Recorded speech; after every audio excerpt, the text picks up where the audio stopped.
Maintenant, 25e point, on dit Hal turfa'u al-aydi inda ad-du'a'i fi salati at-tarawih fi salati al-witr. Est-ce qu'on peut soulever les mains lorsque l'imam est en train de faire le doigt dans la prière du witr? Ou bien lorsqu'il sera en train de lire devant Allah Mahdina fi man hadayt, on va seulement dire Amin sans soulever les mains.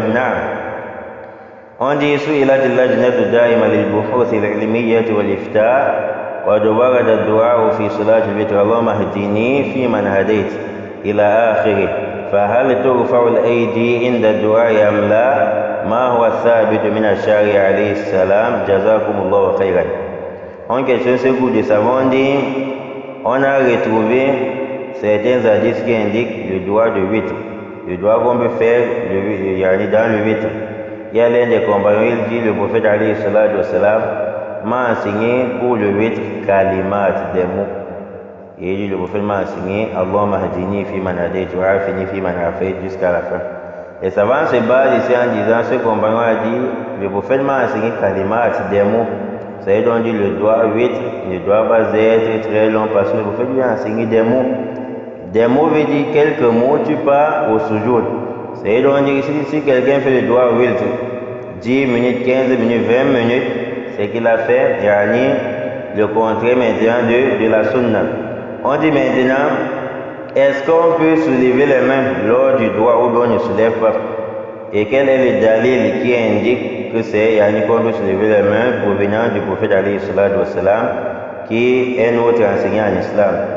Ils disent al-jawab raf'u al-yadayni hala ad-du'a fi du'a al-qunut wa ghayrihi sunnatun thabita.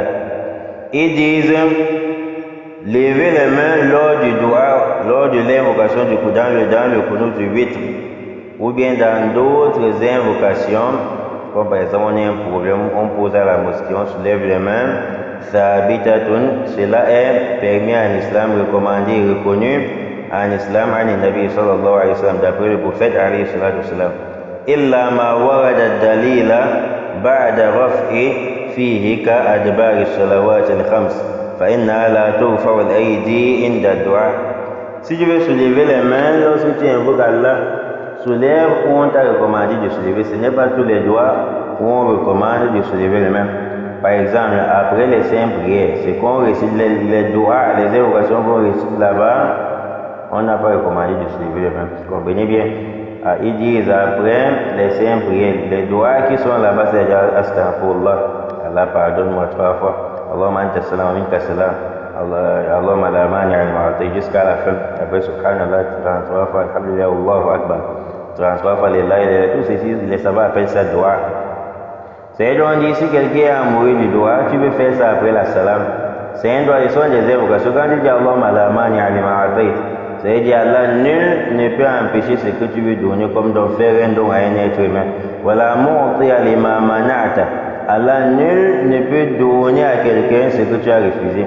Si tu décides de ne pas donner la richesse à quelqu'un, nul ne peut lui apporter cela. Rien de fort dans le jet de plusieurs autres qui, ce sont des doigts, mais ici, on ne va pas soulever les mains. Quelqu'un peut poser la question à savoir, après la prière du nafila, après la prière du witr, du tarawih, ou bien après la salutation de la mosquée, ou bien après la prière du duha, est-ce qu'on peut lire ces invocations? Les savants parmi lesquels Cheikh Fawzan Hafidullah, ils ont dit ça a été recommandé plus tard après les prières obligatoires, pas après les prières surrogatoires. On ne peut pas faire ce doigt, sauf si tu as un problème particulier, tu effectues 2 rakas. Après la salam, tu soulèves tes mains, tu invoques Allah. Là, c'est permis. Le dalil, c'est quoi? Vous les croyants, cherchez l'aide d'Allah dans la patience, au soleil et la prière. Tu peux chercher l'aide d'Allah dans la prière, soit étant au sol, tu mets ton front, tu invoques Allah, soit après avoir fait la salam, tu soulèves les mains parce que le doigt ça va vite passer, Inch'Allah, parce que tu viens d'accomplir un grand acte d'adoration. Les savants disent, lorsqu'on fait la salam après les prières, Allahumma anta salam wa minka salam, ya astaghfirullah la ilaha illallah wahdahu la sharika lah.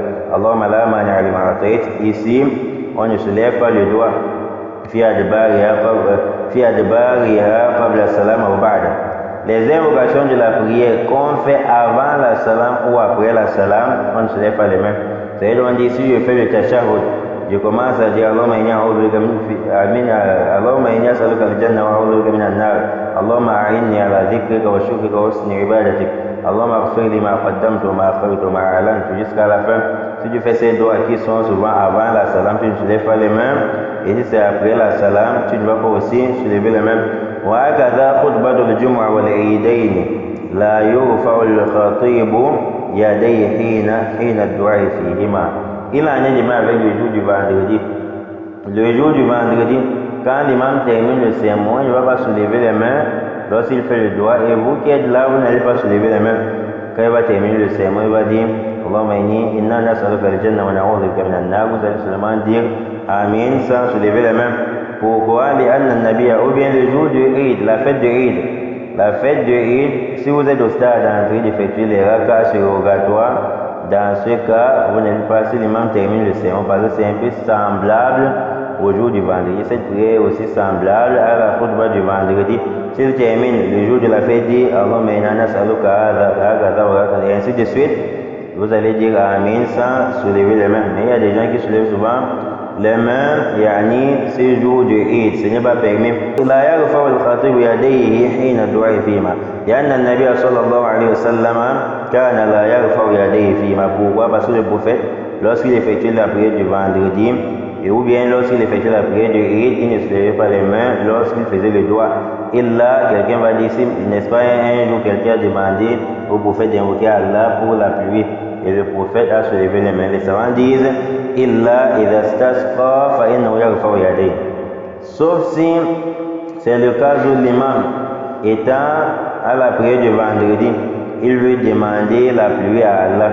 Il veut invoquer la pluie à Allah Azza wa Jal, qu'Allah nous donne la pluie suite à une sécheresse longue.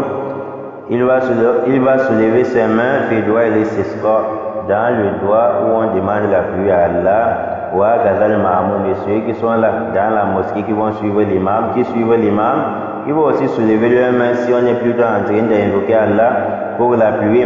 Yarfa'u yadayhi idha rafa'a l'imam, il va soulever ses mains lorsque l'imam a soulevé.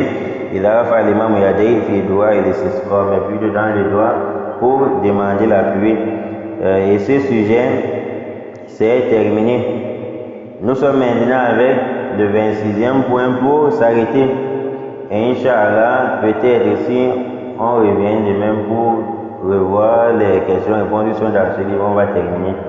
Et il ne reste pas grand-chose. Inch'Allah, demain, on va terminer. Et si on termine, comme on a souvent pas le temps entre Maghrib et Isha, on va peut-être parler de ce qui concerne le jeûne. On avait eu à parler des annulatifs du jeûne. On veut parler des mérites du jeûne, ou bien ce qui augmente la récompense du jeûne. Comment gagner sa journée du jeûne. Et si on a le temps, on peut parler du I'tikaf, Inch'Allah. Naam.